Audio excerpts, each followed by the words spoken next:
عرب کے لوگوں کو مسئلہ کیا تھا؟ صرف اتنا،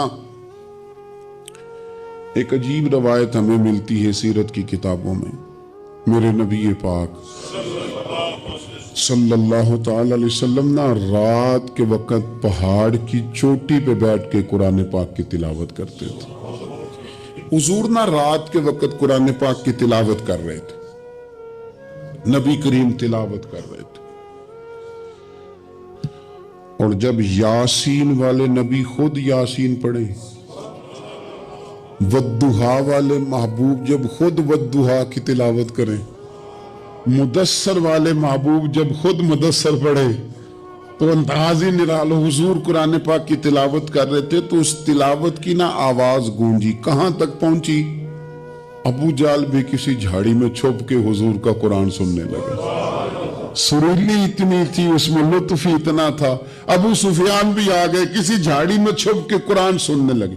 اخنس بن شریک بھی آ گیا، تھوڑا نہیں سنا، ساری رات ہی حضور کی تلاوت سنتے ہیں، ساری رات تلاوت سن۔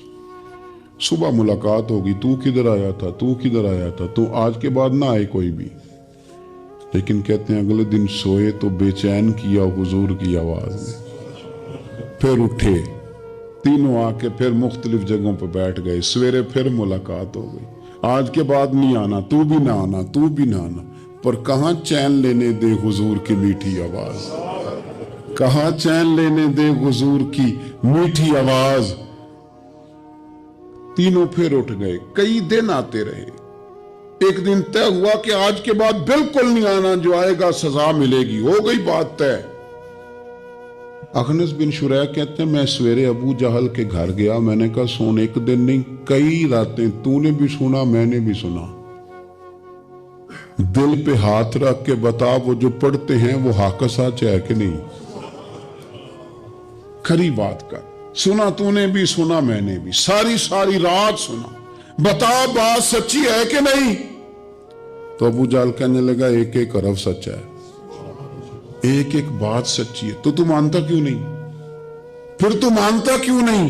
تو جو ابو جہل نے جواب دیا، خدا را اس پہ غور کرنا، میری منت سمجھ کر اس بات پہ غور کرنا، او پھر تو مانتا کیوں نہیں؟ تو ابو جہل کہنے لگا ہمارے قبیلے کا اور بنو ہاشم کا، حضور سید عالم کے قبیلے کا شروع سے مقابلہ رہا ہے، انہوں نے اگر لوگوں کو کھانے کھلائے تو ہم نے بھی کھلائے، انہوں نے غریبوں کا بوجھ اٹھایا تو ہم نے بھی اٹھایا، انہوں نے اگر گھوڑا دوڑایا تو ہم نے بھی دوڑایا، پھر انہوں نے دعویٰ کر دیا کہ ہمارے اندر ایک نبی آ گیا ہے۔ اب ہم کیسے مان جائیں اس قبیلے میں نبی آ گیا؟ پہلے کیا کہہ رہا ہے؟ بات بالکل حق ہے، اب کیا کہہ رہا ہے؟ اس کے کہنے کا مطلب یہ ہے کہ